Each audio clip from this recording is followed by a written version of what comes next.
안녕하세요. 공토학과 조수입니다. 오늘은 여러분과 함께 충주에 위치한 한 고대집, 그곳에서 숨겨진 비밀과 끔찍한 이야기를 탐험해 보겠습니다. 이곳은 평범한 장소가 아니며 밤의 어둠 속에서 여전히 담아나는 영혼들이 존재하는 곳입니다. 당신은 이곳에 들어갈 용기가 있습니까? 지금부터 탐험할 이야기는 당신을 깊이 생각하게 하고 두려움을 느끼게 할 것입니다. 이 집은 단순한 자재 창고가 아니라 무서운 비밀들을 간직한 곳입니다. 이상한 목소리와 신비로운 여성의 모습에 관한 이야기들은 지역 사회에서 많은 토론과 추측의 주제가 되어 왔습니다. 이 소문들이 단순한 상상의 산물일까요? 아니면 실제로 무언가 섬뜩한 것이 우리를 기다리고 있을까요? 가시죠. 제가 지금도 살고 있는 곳은 충주에 위치한 조그만 동네입니다.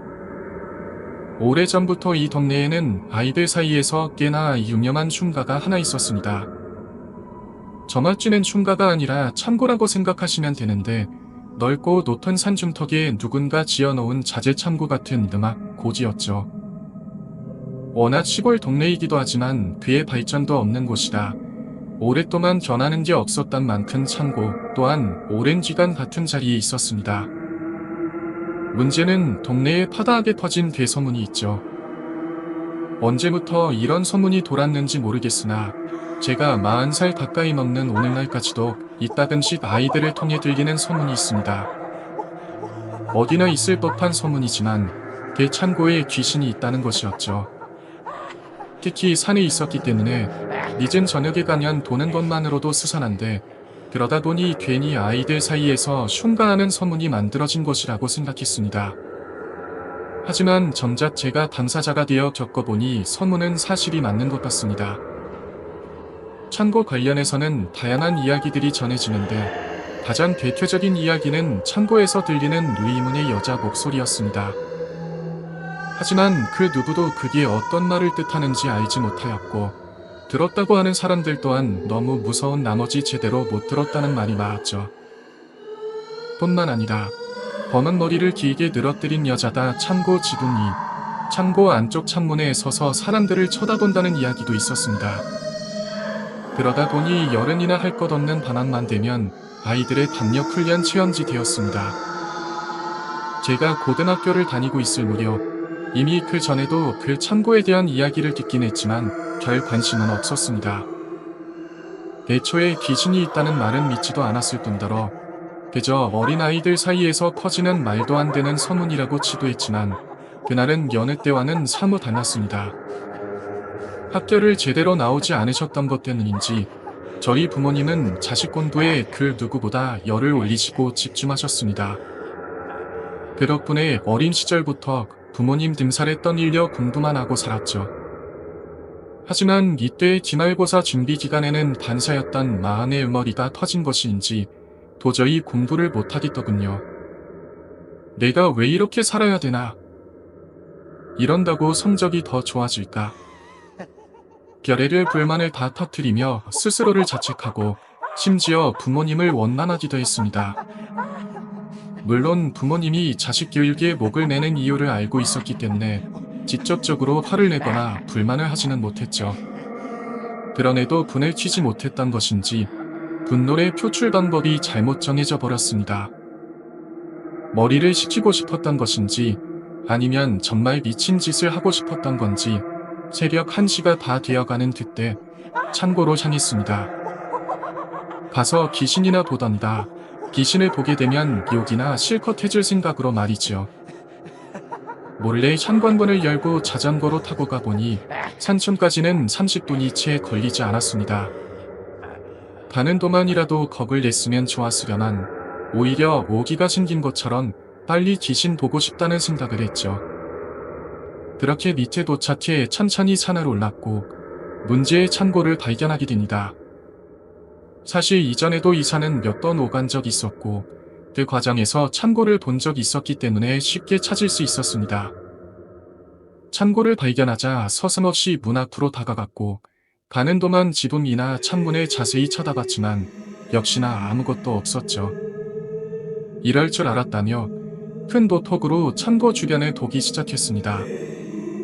살아는 커녕 소리만 단단히 들리던 그때 이상한 소리가 들리더군요. 어찌나 작게 들리던지 처음에는 그게 사람 말소리라는 걸 알아채지도 못했습니다. 그저 제가 갖는 낙엽들이 부딪히는 소리라고 생각했으니까요. 하지만 같은 소리가 계속 반복적으로 들리다 보니 필시 이게 낙엽이나 벌레 소리가 아니라는 걸 본능적으로 알아채게 됩니다. 거의 20초에 한 번 꼴로 들렸던 그 소리에 집중하며 들었고 그 절과 말도 안 되는 말소리 것과 목소리는 여자의 것이라는 걸 알 수 있었습니다. 담아서 이게 제가 들었던 목소리였습니다. 도저히 알아들을 수도 없거니와 이해할 수도 없는 말이었죠. 그런데도 오반에 덩이 산에 있다. 이 외우는 건 식은죽 드막 먹였습니다. 이때까지만 해도 전혀 무서움도 없었고 겁도 나지 않았으며 오히려 재미있고 소문이 사실이 아님에 시시한 생각이 들었죠. 산에서 내려와 다시 지도로 돌아갈 때는 시원한 공기까지 더해지니까 스트레스도 말끔히 사라지는 것 같았습니다.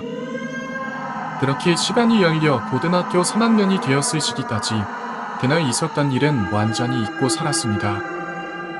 그리고 가족끼리 다 같이 저녁을 먹을 때 TV 프로그램에서 도깨비 말에 대해 나오더군요.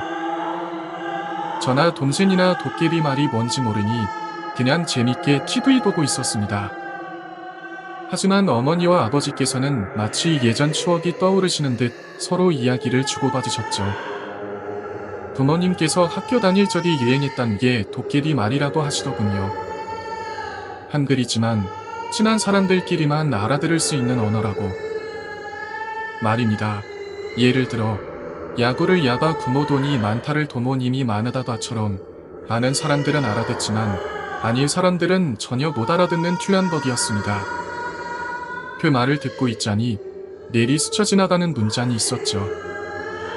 옆에서 동생이 그럼 이건 어떻게 말하는 거냐 라며 이것저것 예시를 들어줬는데 그 와중에 저도 모르게 니네 아나 주부가 줘서는 무슨 뜻이냐고 물었습니다. 제가 말하고 나니 딴 부모님을 포함한 동생도 골똘히 뜻을 해석하더라도 생각이 들었는지 선뜻 말씀을 못하셨습니다. 그런 모습을 보며 뭔가 잘못된 건가 싶어 저 또한 가만히 있을 수밖에 없었죠. 밤으로 돌아와서도 찜찜하니 아마 한동안 책을 보지 못했습니다. 그리고 TV즈 봤던 것과 부모님께서 말씀 주신 해석법으로 추리를 했습니다. 몇 분간 해석을 하며 얻은 결과물은 이랬습니다. 네가 죽었으면 좋겠어. 분명 아니겠지 생각하면서 몇 번이고 곱씹어봤지만 해석은 변함이 없었습니다. 그걸 깨닫고는 온몸의 소름이 돋음과 동시에 공포에 휩싸이게 되었죠. 그럼 그 여자가 저한테 죽었으면 좋겠다고 말한 것이고 저는 그것도 모르고 신난다고 그 주위를 맴돌았을 걸 생각하니까 섬뜩했습니다. 이 동네에서 오래 살고 계시던 부모님께 그 창고에 대해 여쭈어 보니 정확한 사실은 모르겠으나 당신께서도 어렸을 때 소문이 있었다고 합니다. 지금은 창고의 주인이 바뀌었다고 하는데 아주 옛날에 있었던 주인에게 중학생 딸이 있었답니다. 무슨 연유에서였는지 그 딸이 창고에서 목을 내 자살했다고 하고요. 창고에서 나온다는 귀신이 아마 그 딸을 지칭하는 거라고 말입니다. 지금도 그 창고는 산중턱에 있습니다. 수십 년이 지난 지금도 여전히 같은 모습으로 그곳에 위치해 있죠. 지금은 어떻게 소문이 바뀌었을지 유지가 되고 있을지는 모르겠지만 아직도 그곳에서 그 목소리가 들릴지도 모르겠습니다.